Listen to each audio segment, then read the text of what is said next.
It's an absolute treat to be here. And tonight I'm going to be reading to you from my Locus nominated story, Open House on Haunted Hill. Just wanted to show everybody a little gratitude for being so kind to this story.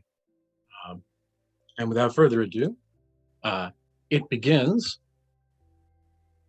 133 Poisonwood Avenue would be stronger if it was a killer house. There's an estate over at 35 Silver Street that annihilated a family back in the 1800s, and its roof has never sprung a leak since. In 2007, it still had the power to trap a bickering couple in an endless hedge maze that was physically only 300 square feet. 35 Silver Street is a show-off. Now, 133 Poisonwood has only ever had one person die under its roof. Back in 1989, Dorothea Blasco had refused hospice and spent 2.5 months enjoying the sound on the wind on 133 Poisonwood shingles. 133 Poisonwood played its heart out for her every day. The house misses 1989. It has spent so much of the time since vacant. Today, though, it is going to change that. It is on its best behavior as the realtor, Mrs. Weiss, sweeps up. She puts out trays of store-bought cookies and hides scent dispensers, while 133 Poisonwood summons a gentle breeze and uses its aura to spook any groundhogs off the property. Both the realtor and the real estate need this open house to work. Stragglers trickle in. They are bored people with more interest in snacks than restored plumbing. The house straightens its aching floorboards like a human sucking in their belly. Stragglers track mud everywhere, and the house would love nothing more than any of them to spend the rest of their lives tracking mud into it. A heavy-set man with sagging shoulders lets himself in. He has a bit of brownie smudged against the back of his parakeet green hoodie and doesn't seem aware of it. Mrs. Weiss gives him a little wave while continuing to hold up a 10-minute conversation with an affluent couple. The couple made the mistake of saying they were thinking of conceiving, and Mrs. Weiss wields statistics about the school district like a cowboy wields a lasso. The couple's shoes likely cost more than a down payment on the house, but from how often they check their phones, they clearly are headed back to their Mercedes. The man with the brownie-stained hoodie prowls through 133 Poisonwood's halls, and it pulls its floorboard so straight that its foundations tremble. The man doesn't look at 133 Poisonwood's floor. He looks at the couple of ripples in the green floral wallpaper and the expression of someone looking at his own armpit. The house feels ashamed of the loose wallpaper. It's vintage painted silk, which Mrs. Weiss says could be a big value. Now the house ponders if it can haunt its own glue and help strip the wallpaper away to please him. It's especially important since he is spending more time here than anyone has yet without Mrs. Weiss wrangling them. It's like he doesn't feel the vibes the other visitors do, or he doesn't care about them. From his behavior, what he cares about is wallpaper and the natural lighting that the windows in the master bedroom and kitchen give off. A child stomps in through the front door, her frizzy hair in 3 oblong pigtails that she probably did herself. A silver keepsake locket clashes with the bright green Incredible Hulk t-shirt she's wearing. Her elbows are tucked into her chest, hands out like claws, stained with brownie bits. Every step she takes is deliberate and channels all her tiny body weight to be as heavy as possible. If the house had to guess, the girl is probably pretending to be a dinosaur on the hunt. The man in the brownie-stained hoodie glances at her. He asks, "Anna, where is your coat?" Anna bellows, "I hate clothes!" Anna apparently hates clothes so much that she immediately grabs the bottom of her Hulk t-shirt and yanks it up over her head. She is careful to keep her locket in place, but chucks the shirt at the man. He grabs for her and she ducks between his arms, bolting past Mrs. Weiss and the affluent couple, pigtails and locket bouncing. In their chase, they leave the front door open. The house knows heating oil is expensive. It summons a spectral breeze to shut it for them. The sound makes Anna pinwheel around, and she points at the door. She says, Daddy, it's ghosts. Daddy says, Anna, we talked about this. There's no such thing as ghosts. You didn't look. You don't have to look for things that aren't there. Anna looks at her locket and huffs. What if it's Mommy's ghost? Daddy closes his eyes for a moment and he says, please just put your shirt back on. Anna immediately attacks her own pants. Clothes are for the weak.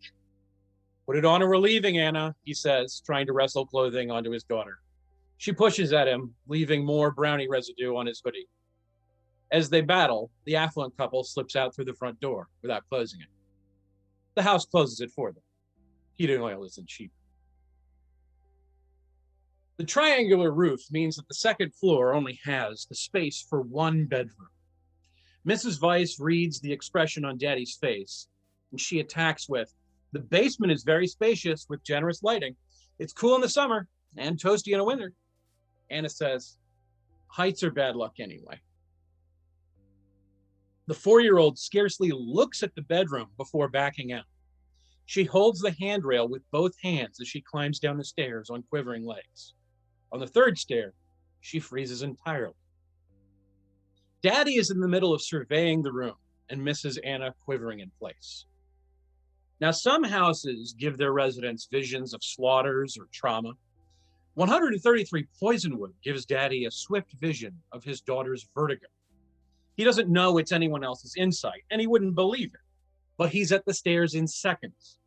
Anna holds onto his pants leg until she feels safe on the ground floor. All 133 Poisonwood has is a light touch, but it knows how to use it.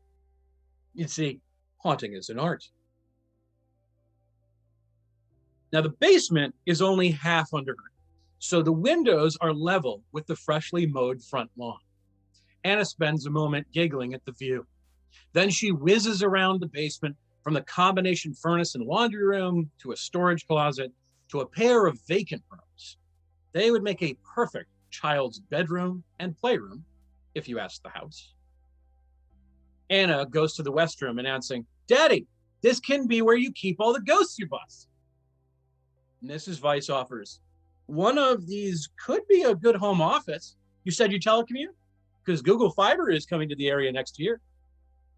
Daddy says, I want to work from home more. I'm a software engineer, and I host a skeptic podcast. You might have heard of this. The house isn't offended. It doesn't believe in ghosts either. Anna hops back and forth between the two rooms, scrutinizing over and over as though they'll grow next time that she checks. That is a trick that the house doesn't have. Daddy says, we could sleep next door to each other. What do you think? Anna says, but I want a big dino room. Well, you are getting to be a big dinosaur. What about the room on the top floor? Anna's bottom lip shoots upward like she's going to run. She clearly won't settle for the room on the top floor, and there's only a master bedroom on the first floor. A tantrum is probably close, and that could ruin everything. So 133 Poisonwood plays its ace.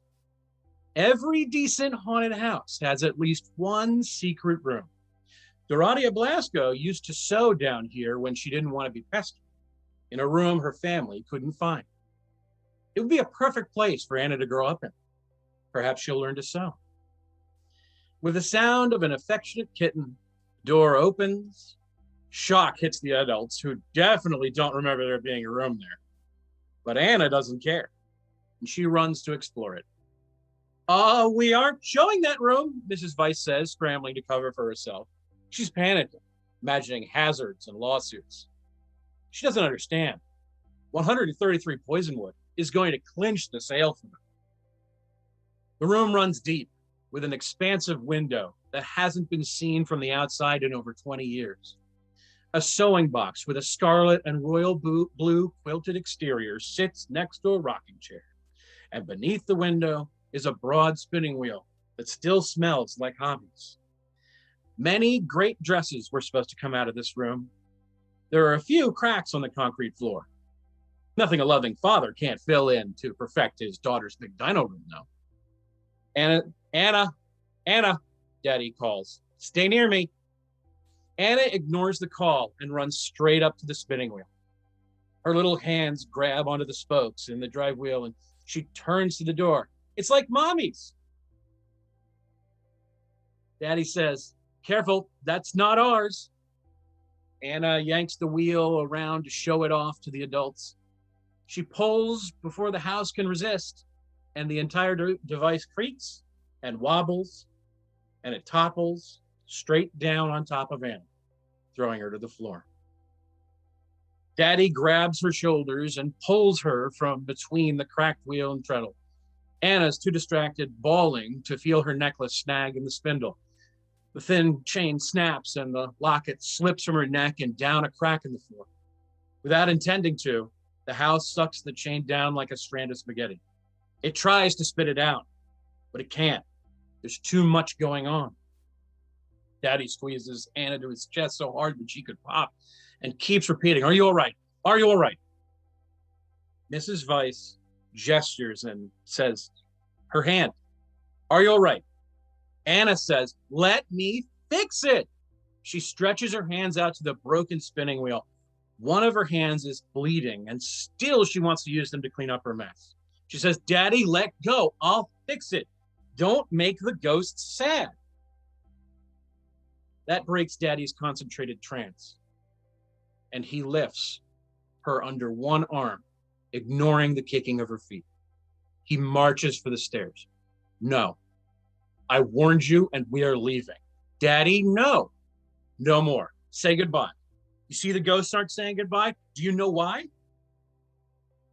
An urge falls over the house to slam the door shut and trap them all inside. Daddy, Anna, and even Mrs. Weiss force them all to spend eternity in its hidden room where they can make dresses and stay cool in the summer and warm in the winter. It will shelter them from all the hurricanes the world can create. It needs them to stay. The phantom door's hinges and knob tremble as 133 Poisonwood fights itself. In that moment, it knows what makes other homes go evil. The killer houses can't bear to be alone. And 133 Poisonwood Avenue would be stronger if it was a killer house, but it isn't one. It leaves its rooms open as Daddy carries his bawling daughter out of the basement, her incoherent sounds resonating through the house's crawl spaces. He carries her up the stairs and out through the front door without a backward glance. This time, he remembers to close the door. And I think that's about the end of my time, which is a heck of a place to leave off in that story, but I promise it doesn't remain heartbreaking forever. I will drop a link in the chat if you haven't read it and would like to see how that turns out.